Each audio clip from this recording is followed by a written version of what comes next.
नमस्कार, मैं राहुल नागपाल और आप देख रहे हैं बोल 85 और अम्बेडकर नामा की संयुक्त पेशकश। मेरे साथ प्रोफेसर रतनलाल साहब खड़े हैं और बातचीत करेंगे कल 3 तारीख में जो राजस्थान, मध्य प्रदेश, छत्तीसगढ़ और तेलंगाना का चुनाव परिणाम आया है। चौंका देने वाला है। बहुजन समाज पार्टी के तमाम बड़े नेताओं को, पदाधिकारियों को उम्मीद थी कि तेलंगाना में तो पक्का सरकार बनेगी और मध्य प्रदेश, राजस्थान और छत्तीसगढ़ में हमारे बिना सरकार नहीं बनेगी। लेकिन हुआ उल्टा, और उल्टा इतना हुआ कि जितना वोट बैंक पिछली बार छत्तीसगढ़, राजस्थान और मध्य प्रदेश में बहुजन समाज पार्टी को मिला था, उसमें भी कमी हो गई है। यानी उतना वोट भी बसपा को नहीं मिला है। मैं वो भी बताऊँगा पिछली बार कितना वोट मिला था और अब कितना वोट मिला है। और लेकिन कारण पूछेंगे प्रोफ़ेसर साहब से, क्योंकि वो राजनीति चाहे कांग्रेस की हो, चाहे बहुजन समाज पार्टी की हो, चाहे समाजवादी पार्टी की हो, आरजेडी की हो, जो नॉन बीजेपी पार्टी राजनीतिक दल है, उन पर अच्छा खासा उनकी जानकारी है, उनका विश्लेषण है। सर, कैसे देखते हैं? लोग तो कह रहे थे तेलंगाना में आरएस प्रवीण के नेतृत्व में सरकार बन रही है, छत्तीसगढ़, राजस्थान, मध्य प्रदेश में बसपा के बिना सरकार नहीं बन रही है। बहन जी ने कहा था इस बार हम सरकार में शामिल होंगे। लेकिन शामिल तो छोड़ो, यहाँ तो दूर-दूर तक सीटें नज़र नहीं आ रही हैं, वोट ऑफ परसेंटेज भी गिर गया। हम तो सोच रहे थे 2-3 राज्य में मुख्यमंत्री ही बनेगा। तो सरकार क्या, मेरी उम्मीद थी कि मुख्यमंत्री ही बना ले। देखिए ऐसा है, ख्वाब देखने में पैसा लगता है कोई? ख्वाब देखने में कोई पैसा नहीं लगता है। और जो समाज अफ़ीम का नशा करके राजनीति करता हो, अफ़ीम चाट के, तो उसको ऐसे ही लगता है कि सब कुछ एकदम और कोई बल्ले-बल्ले है। कैसे कोई कैलकुलेशन, कोई साइकोलॉजिस्ट आया, कोई रिसर्च किया, सोशल कॉम्पोजिशन में कौन सेगमेंट किसके साथ वोट दे रहा है, कोई कोई रिसर्च था? रिसर्च था? कोई सीरियस था चुनाव को लेके? नहीं, सीरियस थे आकाश आनंद जी तीनों राज्यों में। कि पिछले 4 साल से लगे हुए थे, युवाओं का फेस बन रहे थे। लोग कह रहे थे कि आकाश आनंद जी के नेतृत्व में बसपा आगे बढ़ रही है। ऐसा है, कहने सोचने में तो फ्री है ना, लोकशाही है। राजनीति बहुत ही गंभीर काम है। तो वो क्या कर रहे थे, नहीं कर रहे थे, उनके वोटर ने उनको जवाब दे दिया ना। हमें कुछ कहने की ज़रूरत नहीं है। देखिए, वोटर बहुत स्मार्ट होता है, ठीक है? ये मैं एक पॉलिटिकल समझ रखता हूँ, मैं एक पॉलिटिकल आदमी हूँ, ठीक है? किसी पार्टी का सदस्य नहीं हूँ, लेकिन पार्टी का सदस्य होना ज़रूरी नहीं है पॉलिटिकल होने के लिए। वोटर उसी के साथ रहता है जो कम से कम रेस में होता है। रेस में होता है। जो जिससे संभावना बनती है कि हो सकता है कि ये जो है ना सरकार में आ जाए, चाहे एक मेजर ऑपोज़िशन बने, तब किसी भी पार्टी का वोटर उसके साथ रहता है। लेकिन एक बार जब डाउनफॉल शुरू होता है ना, तो फिर ऐसे नहीं जाता है राजनीति में, कभी ऐसे नहीं होता है ना? होता है तो फिर क्रमशः नीचे आते जाता है। तो जो आपका मेन जो केंद्र है, वो है उत्तर प्रदेश। उत्तर प्रदेश में लगातार डाउनफॉल हो रहा है। आप विधानसभा में 1 सीट जीते और वो भी जो जीते बलिया के हैं वो बाबू साहब हैं उमाशंकर साहब। हाँ, तो वो तो अपने बल पे कहते हैं कि वो तो बड़े आदमी हैं। से अपने बल पे जीते। तो बाकी जगह आप सीरियस नहीं थे ना और तो जब सीरियस नहीं है, तो ये समझना कि हम सरकार बना लेंगे, जब बच्चों का खेल है क्या? तो सर, सवाल तो वहीं खड़ा होता है ना कि फिर जो एक समय पर 8 से 9% बसपा के पास में वोट हुआ करता था। पिछली बार भी अगर हम राजस्थान की बात करें तो राजस्थान में 6 सीटें आई थी, 4% वोट था। और इस 2% पे आ गया। हाँ, हाँ सर, और इस बार जो है वो 190 सीट लड़े, 2 सीट आई और 1.8% वोट मिला है। हाँ, 2% वही और 2% से भी कम है सर, मतलब आधा रह गया। तो भाई ऐसा है जिस पार्टी का नेता सीरियस होगा ना, उसी का पार्टी फलता-फूलता है। जब नेता ही सीरियस नहीं होगा, तो पार्टी कहाँ से फले-फूलेगी? समझ रहे हैं मेरी बात? तो नेता ही सीरियस नहीं है, कोई नेता जब खुलेआम कहने लगे अपने कार्यकर्ताओं से कि कोई आंदोलन नहीं करना है, आंदोलन करोगे तो एफआईआर हो जाएगा, तो एफआईआर हो जाएगा तो नौकरी नहीं मिलेगी। तो पहले उनको बताना चाहिए कितने लाख नौकरी आ रहा है, कितने लाख नौकरियाँ आ रही है, ये तो बताना चाहिए था ना। काशीराम जी आंदोलन नहीं करते थे, बिल्कुल करते थे। बाबा साहब नहीं करते थे। करते हैं? तो जो समाज एफआईआर, केस, जेल जाने से डरेगा, उसको आज़ादी कभी मिलेगी? नहीं मिलेगी ना। जब सारा कुछ निजीकरण हो रहा है, सब कुछ बिक रहा है और बसपा के शासनकाल में भी चीनी मिल बिके हैं वहाँ पे। समझ गए मेरी हाँ, बात? निजी हाथों में बिके। बिके ना? तो जो खुद ही निजीकरण कर रहा है, खुद ही बेच रहा है, निजीकरण के दर्शन को पूरा समर्थन कर रहा है, तो नौकरी की बात क्यों कर रहा है? इस समाज को, दलित समाज को वाक़ई अगर मुक्ति चाहिए अपनी और अपने हक-हकूक़ को बचाना है, इज़्ज़त, स्वाभिमान को बचाना है, तो नेताओं के चक्कर में ना पड़ना चाहिए। उनको अपना सोशल एजेंडा सेट करना चाहिए।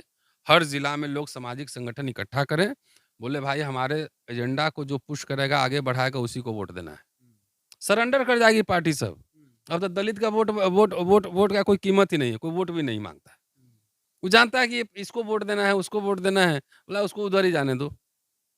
उसमें से कुछ-कुछ जो है ना 2-4 ₹10 देके कुछ को अपने मिला लेता है, नहीं, उससे जो गले भी मिल लेगा। जो एक समय था कांग्रेस के समय पर आपने देखा, आपने बेहतर देखा, आपके दौर के में रहा वो कि दलितों की वोट की कीमत होती थी। उनके लिए पार्टी जो कांग्रेस जितने समय तक उसने रूल किया, उसमें वो एक बताती थी कि हमको ये करना, दलितों के लिए एससी-एसटी एक्ट लेकर के तमाम चीज़ें रहीं।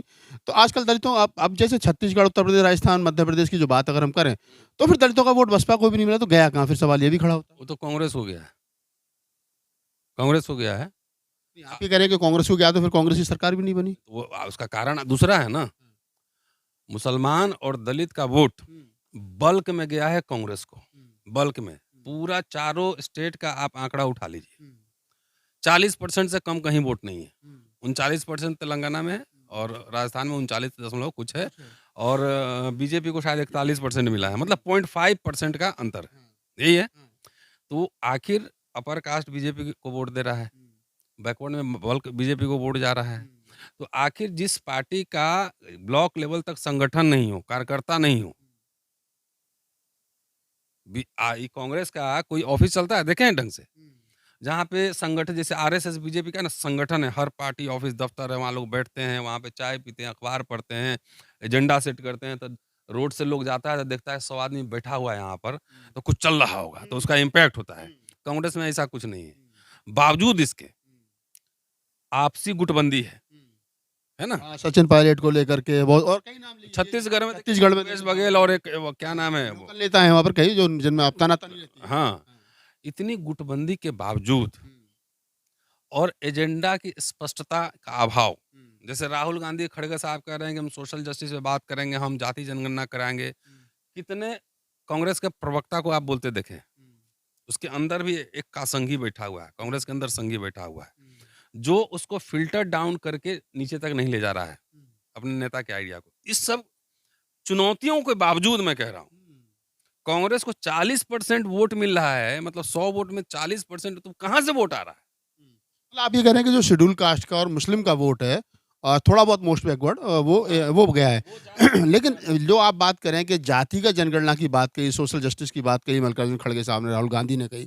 तो जातिगत जनगणना होगी तो सबसे ज़्यादा फ़ायदा तो ओबीसी को होगा। तो ओबीसी इस बात को क्यों नहीं समझ रहा है? नेता बोल रहा है ना, वही कहा कि संगठन अगर होता, तो हुँ, जैसे अशोक गहलोत ने बहुत सारे जन कल्याण के काम किए। हुँ, बाद में आपने देखे करोड़ों रुपए उन्होंने पोस्टर पे खर्चा किया, हुँ, विज्ञापन पे। हुँ, अगर ब्लॉक स्तर पे ऑफिस होता, सब एक्टिव होता, एक्टिव ऑफिस की बात कर रहा हूँ। हुँ, तो जाके आप जनता के बीच जाते, उसके पास बात पहुँचाते, उसको बूथ पे लेके आते। हुँ, हर पार्टी के बड़े-बड़े नेता उनका घर ही उनका ऑफिस बना हुआ है। हुँ, पार्टी ऑफिस का एक प्रोटोकॉल होता है। हुँ, ये सबसे बेहतर काम आरएसएस बीजेपी वाला कर रहा है। हुँ। जाके देखिए हर जिला में उनके बड़े-बड़े ऑफिस बन गए हैं। नहीं, कुछ लोग सर ये भी कह रहे हैं कि अगर बहुजन समाज पार्टी ये 2% 3% वोट नहीं काटती, यही वोट कांग्रेस को प्लस हो जाता तो कांग्रेस की सरकार बन जाती। ना तो ऐसा है ना, बीएसपी एक पार्टी है भाई, चुनाव तो लड़ेगी ही, हुँ, चुनाव तो लड़ेगी ही। हुँ, अब सवाल है चुनौती कांग्रेस के सामने था ना, हुँ, अहंकार भी है। हुँ, जैसे मैंने अभी पता किया राजस्थान में वो जो ट्राइबल पार्टी 3 सीट जीता है और एक मध्य प्रदेश में भी शायद जीता है। हाँ, एक मध्य प्रदेश। हाँ, 4 जीत हुँ, पहले उस पार्टी ने कांग्रेस को अप्रोच किया था कि हम गठबंधन करना चाहते हैं, हुँ, ठीक? तो गठबंधन इन्होंने मना कर दिया हुँ, और बाद में जब स्थिति खराब होने लगी तब वो कहे कि अब गठबंधन करेंगे। हुँ, अगर उस ट्राइबल पार्टी से ही गठबंधन बार-बार आप देख लीजिए हम हर समय गठबंधन की बात कर रहे हैं। हाँ, सोशल गठबंधन और पॉलिटिकल गठबंधन। जी, कोई पार्टी अकेले नहीं जीत सकती है। तो अगर उस पार्टी से अगर समझौता कर लिए रहते, तो आसानी से सरकार बन गई होती। मतलब कहीं न कहीं बसपा और वो जो ट्राइबल्स की पार्टी है वो और कांग्रेस अगर कांग्रेस ने बड़ा बसपा दिल ने दिखाया होता।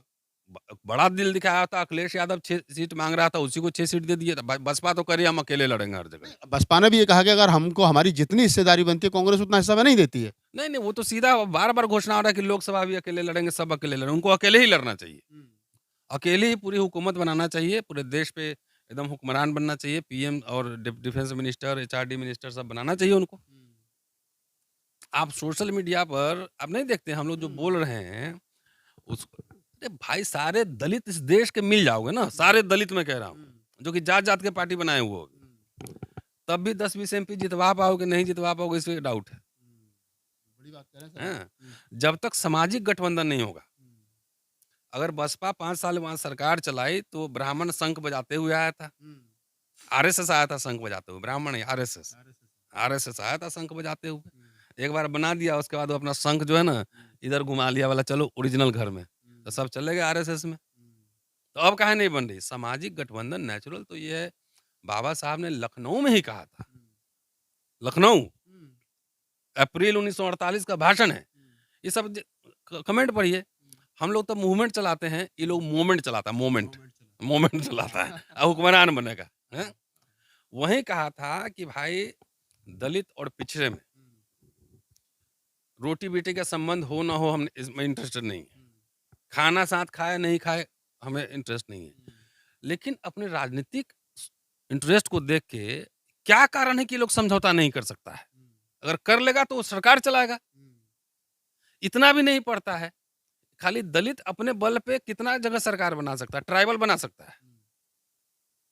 ट्राइबल का कुछ राज्य हैं जहाँ ट्राइबल डेंस पॉपुलेशन है, झारखंड में है या नॉर्थ ईस्ट में है। लेकिन दलितों में तो हर गांव में एक दक्षिण अफ्रीका है, छोटा छोटा एक दक्षिण टोला है, जिसमें 10-20 घर दलित लोग होते हैं। वो कहे कि हम सरकार बना लेंगे, तो ये समझ रहे हैं ना आप, तुम तीर मार रहे हैं कहाँ, अंधेरे में। भाई हमारी दिलचस्पी ये है कि पिछले 70 साल में जो भी मिला दलितों को उसी समय मिला। और आरएसएस और बीजेपी कोट टाई पहन के घूम रहे हो ना, अभी टाई रहने देगी, ठीक है, और नीचे से पैंट उतार देगी पूरा। सारे नौकरी छीन रहा है, सारे प्राइवेटाइजेशन कर रहा है। ये पागल सबको दिख नहीं रहा है, हैं? सर, दो एक चीज़ आपने कहा कि नहीं कहेगा कि निजीकरण तो कांग्रेस ने लाया था। उस समय का संदर्भ पता है? लिबरलाइजेशन ग्लोबलाइजेशन का मामला था। उस समय सोना कितना कहाँ गिरवी गया था चंद्रशेखर के ज़माने में, पता है? अगर आया भी तो उस समय कांग्रेस ने बेचा कुछ नहीं। बेचा जो है ये अटल बिहारी वाजपेयी की सरकार ने शुरू किया बेचना, जिसमें डिसइन्वेस्टमेंट मिनिस्ट्री बनाई गई थी। ठीक है? Arun Shourie, worshipping false god. हुँ? तो उस समय बनी, तो उस समय से इनकी बिकाई शुरू हुई। तब भी कहता है कि दोनों एक ही है। और अब तो मोदी जी एकदम बुलेट ट्रेन की रफ्तार से सब बेच रहे हैं। और जब बिक रहा है तो उसका सबसे ज़्यादा मार किस पे बनेगा? हमारी दिलचस्पी नौकरियाँ सुरक्षित करने में है, पढ़ाई-लिखाई, स्वास्थ्य सुरक्षित करने में है। दलित मैं बार-बार कह रहा हूँ कि दलित की वोट की कोई कीमत नहीं रहा। अब जाएँगे सब जगह चुनाव लड़ेंगे, 2 एमएलए जितवाएँगे, अब पूरे प्रदेश का जो है ना दलित पिटाता है। लोग समझते हैं दूसरे पार्टी वाले, ये तो हमारा वोट ही नहीं देता है। तो जाने दो, जो होगा सो होने दो। भाई निजीकरण जब शुरू हुआ, उस समय याद होगा कि अटल जी की सरकार 1 वोट से गिरी थी। उस समय बीएसपी के कई मेंबर ऑफ पार्लियामेंट थे, मुझे 3 थे। 3 थे। अगर आरएसएस बीजेपी के साथ मिलके उत्तर प्रदेश का सरकार चलाना था, तो क्या बुरा था कि अटल बिहारी वाजपेयी को समर्थन देके और कहते कि हम निजी क्षेत्र में आरक्षण घोषणा करो, जितने सरकारी बैकलॉग हो घोषणा करो। ये काम उस समय किया जा सकता था। किया जा सकता था ना कि हम सरकार आपका चला देंगे, लेकिन ये सब घोषणा करो। सर, ऐसे तो 10 साल तक मनमोहन सिंह सरकार को बाहर से समर्थन दिया गया। वही मैं कह रहा हूँ, लेकिन किसी को मंत्री बनने दिया गया क्यों? बीएसपी बताए कि जब आप सेंटर में समर्थन दे रहे थे कांग्रेस को, तो अपने 2-4 लोगों को मिनिस्टर बनवाते, माँगे मनवाते। कुछ मांगे मनवाते, कुछ पॉलिसी डिसाइड करवाते कि ये हमारा पॉलिसी है, इसको लागू कीजिए। कोई कोई है? कोई ऐसा इतिहास है? खाली यूपी में बन गए तो भाई बसपा से यूपी के 10 लोगों का भला हुआ होगा। पूरे देश का दलित का क्या? नौकरियां खत्म हो रही, कितना अच्छा। मान लो कार्यकर्ता आंदोलन, नेता तो आंदोलन करेगा ना, सड़क पे आएगा ना। बीजेपी वाले जब अपोजिशन में रहते हैं तो आंदोलन करते हैं ना। हुँ? तो आपको आंदोलन करने से कोई डरा रहा है क्या? आरएसएस वाले डरवा रहे हैं, बीजेपी वाले डरवा रहे हैं। अपने पूरे कार्यकर्ता के खून को आप ठंडा कर रहे हैं। 2 चीज़ें निकल कर के आई सर। अभी आपने कहा कि कांग्रेस अगर हारी है छत्तीसगढ़, राजस्थान और मध्य प्रदेश में, तो अहंकार में हारी है। ग्राउंड लेवल पर है, आपसी टकराव है, संगठन गुटबाजी नहीं है, है। गुटबाजी है। और जो काम कर रहे हैं उसको संगठन रहता था, काम जनता जनता तक पहुंचा। जैसे 5 किलो अनाज दे रहा है सरकार, तो उसका कार्यकर्ता घर घर जाके सबका नाम नोट करते हैं, हाँ, ये इसको दिया गया, तो बोले उसको लेके बूथ तक जाते हैं। ये लोग हवा में समझते हैं कि खाली बोल देंगे मोहब्बत की दुकान, ठीक है, लेकिन मोहब्बत की दुकान खाली कहने से वोटर नहीं आएगा। और ये जीतते जीतते हार गया। भाई चंद्रशेखर भी चुनाव लड़ेगा, ये भी तो ओपन कंपटीशन है ना। आईएएस का एग्जाम देते तो ओपन कंपटीशन होता है ना। उसमें थोड़े ये खाली जाटव आईएएस बनेगा, खटिक नहीं बनेगा और पासवान बनेगा और ये नहीं बनेगा, तो सबके लिए ओपन है। तो राजनीति में अगर आप हैं, आप पार्टी है, तो आप चुनाव लड़ेंगे ही। लेकिन इसमें जिसको सरकार बनाना है उसको तो गहन 5 साल राजनीति करना होगा ना। उसको गहन चिंतन, संगठन। बाबा साहब का तो पहला ही एजेंडा संगठन है। 14 साल उन्होंने चंदा माँगे, चवन्नी-अठन्नी, खाली इमारत बनाने के लिए कि जहाँ बैठ के हम हमारे कार्यकर्ता काम करें। तो तो अ, बहुत लंबे समय तक शासन में रहने के बाद जो है ना, यही दिक्कत होता है ना, संगठन के सबका घर ही ऑफिस बन जाता है। उसी तरह कोई राष्ट्रीय अध्यक्ष अपने राष्ट्रीय कार्यालय कार्यालय में कभी नहीं जाता है। सब घर में ही बैठ के पार्टी चला रहा है। अब तो हमारे दलित पिछड़ा लोग उत्तराधिकारी भी घोषित करने लगे हैं। अब तो राजा हो गया, अब उत्तराधिकारी घोषित कर रहा है। तो दलित लोगों को क्या ज़रूरत है नौकरी का, सुरक्षा का, स्वाभिमान का। आपने कांग्रेस के बारे में बताया, लेकिन हमने सवाल इस इंटरव्यू को जहाँ से शुरू किया था, फिर हम वहीं आगे इसको ख़त्म करने की कोशिश कर रहे हैं कि एक उम्मीद लगाई जा रही थी कि आकाश आनंद के रूप में समाज को बहुजन समाज पार्टी एक नया नेता दे देगी और ये 3 राज्यों का चुनाव उनके कंधों पर लड़ा गया, उनकी फेस वैल्यू पर लड़ा गया। छत्तीसगढ़, राजस्थान और मध्य प्रदेश। तेलंगाना का चुनाव ज़रूर आरएस परवीन के फेस पर लड़ा गया।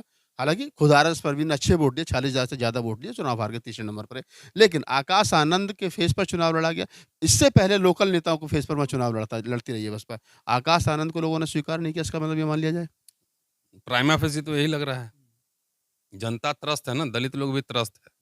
तो त्रस्त है तो जो लग रहा है कि हमारा लेसर एनिमी है, जो कम शत्रु उसी को वोट दे रहा है। जब आप इंटरेस्टेड नहीं हैं पॉलिटिक्स में और आप ये मान के चलते हैं कि ये लोग जाएगा कहाँ, मुझे वोट ही देगा ही, ऐसा होता नहीं है कभी भी। राजनीति में ऐसा कभी नहीं होता है कि आपका ठेका आपने नहीं लिया हुआ है। मेरी बात समझ गए? तो आपके पास ना कोई एजेंडा है, ना मैनिफेस्टो है, खाली सबको बता दें प्रधानमंत्री बनना है। अरे प्रधानमंत्री बनोगे 272 सीट लाओगे तभी ना, नहीं तो कॉम्प्रोमाइज़्ड बनोगे। सारे पार्टी मिल के बनाएँगे। तो मिल के बनाएँगे तो आपका तो चलेगा नहीं सब, कॉमन मिनिमम एजेंडा आएगा, उस पे काम होगा। तो कोई इसका ब्लूप्रिंट है? अडानी पे क्या स्टैंड लेंगे, ब्लूप्रिंट है? आरएसएस और बीजेपी जिस तरह से दलितों पे, मुसलमानों पे हमले हो रहे हैं, हुँ, उसका कोई ब्लूप्रिंट है? उसे कैसे संवाद करेंगे, कैसे उनसे भिड़ेंगे? कोई ब्लूप्रिंट नहीं है, खाली नेता बनना है। सारे हमारे दलित समाज ने अफ़ीम चाट लिया है। जो आता है बिज़नेस जो कर रहा है उसको भी नेता बनना है, जो टैक्सी चला रहा है उसको भी नेता बनना है, जो आईएएस ऑफ़िसर रिटायर हुआ है उसको भी नेता बनना है, वकील जो है उसको भी नेता बनना है, प्रोफ़ेसर जो है उसको भी नेता बनना है, सबको नेता ही बनना है, एमएलए, एमपी बनना है। अरे! पागल ही समाज हो चुका है। उत्तर प्रदेश में 425 सीट है, 545 लोकसभा, इतने ही लोग बन सकता है ना। और अरबपति, खरबपति तो हज़ारों लोग बन सकते हैं ना। किसी को सीए नहीं बनना है, किसी को हिस्टोरियन नहीं बनना है, किसी को वकील नहीं बनना है। वकील सबको देखिए जिनको अंग्रेज़ी बोल के जाके सुप्रीम कोर्ट में प्रैक्टिस करके हाई कोर्ट का जज बनना चाहिए, वो भी झंडा लेके रोड पे कूद रहा है। तो कहाँ से जज लाओगे? ना वकील है, ना जज है, ना हिस्टोरियन है, ना सीए है, ना इकोनॉमिस्ट है, कुछ तो है ही नहीं। थिंक टैंक कहाँ है आपका? तो यहाँ पे सब अफ़ीम चाट के थिंक टैंक बना हुआ है, आएगा गाली देगा, हुँ, हमको कहता है कि मैं इसका दलाल हूँ, उसका दलाल हूँ। कभी मेरे से अभी देखा नहीं, मेरा स्टाइल देखा नहीं है। ऐसे-ऐसे नेता आते हैं ना, सैल्यूट मारते हैं इधर। देखिए 3 साल से ज़्यादा का समय आकाश आनंद को छत्तीसगढ़, मध्य प्रदेश और राजस्थान में कैंपेनिंग करते हुए, लोगों से मिलते हुए, युवाओं के बीच में जाते हुए हो गया। लेकिन उसके बावजूद भी राजस्थान में पिछली बार 6 सीट जीते थे और 4.2% वोट जो है वो मिला था। इस बार 190 सीट लड़े हैं, 2 सीट जीते हैं और मात्र 1.82 यानी पहले से आधे से भी कम वोट मिला है। मध्य प्रदेश में पिछली बार 2 सीट जीते थे और 5.1% वोट मिला था। इस बार 178 सीट लड़े, 0 सीट आई हैं और 3.3% वोट मिला, यानी पिछली बार से लगभग पौने 2% वोट कम। छत्तीसगढ़ में पिछली बार 2 सीट जीते थे, 3.9%, लगभग 4% वोट पड़ा था। इस बार 53 सीट लड़े, 2% वोट मिला, कोई सीट नहीं आई है। वोट पिछली बार से आधा हुआ है और सीटें मात्र 2 रह गई, वो भी राजस्थान में। नेक्स्ट समाज जिस दिन 10 साल ठहरो, मैं अभी यंग हूँ अभी, 10-15 साल ठहर जाओ, इन सबको अकल बुद्धि आ जाएगी। जिनके आईएएस ऑफिसर बने ना, पीसीएस बने, उनके बेटे आजकल जो है ना, क्या बोलते हैं, ठेके पे नौकरी कर रहे हैं। लड़का नहीं मिल रहा है शादी करने के लिए, जाके पता कर लीजिए, है ना, कॉन्ट्रैक्चुअल जॉब कर रहे हैं। पेंशन हो गया खत्म, तो पेंशन की सबसे ज़्यादा मार किस पे पड़ेगी? दलित पे पड़ेगी। पहला जनरेशन नौकरी वाला था। इस सबको अभी जो है ना बीपी शुगर ठीक करेगा, सबका जो है ना तबीयत इलाज करेगा आरएसएस बीजेपी वाला। अब आप प्रोफ़ेसर रतनलाल साहब थे, हम इस बातचीत को यहीं कंप्लीट कर रहे हैं और जानने की कोशिश की 10-15 मिनट में हम लोगों ने कि कांग्रेस क्यों हारी, जबकि उम्मीद लगाई जा रही थी कि कम से कम 2-3 स्टेटों में कांग्रेस की सरकार बनेगी। अपनी वजह से हारी। अपनी वजह से हारी, अहंकार में हारी, काश बड़ा दिल दिखा करके वहाँ के क्षेत्रीय दलों को साथ में ले लिया होता। बीएसपी पॉलिटिक्स को लेकर सीरियस नहीं है, ये भी सुन हाँ, लीजिए। ये बड़ी बात प्रोफ़ेसर साहब ने कही कि बसपा जो है वो राजनीति को लेकर के सीरियस नहीं है। आकाश आनंद का फेस पर 3 राज्यों का चुनाव लड़ा गया। नकार दिया समाज ने कहीं न कहीं आकाश आनंद को, बहन जी को जिस प्रकार से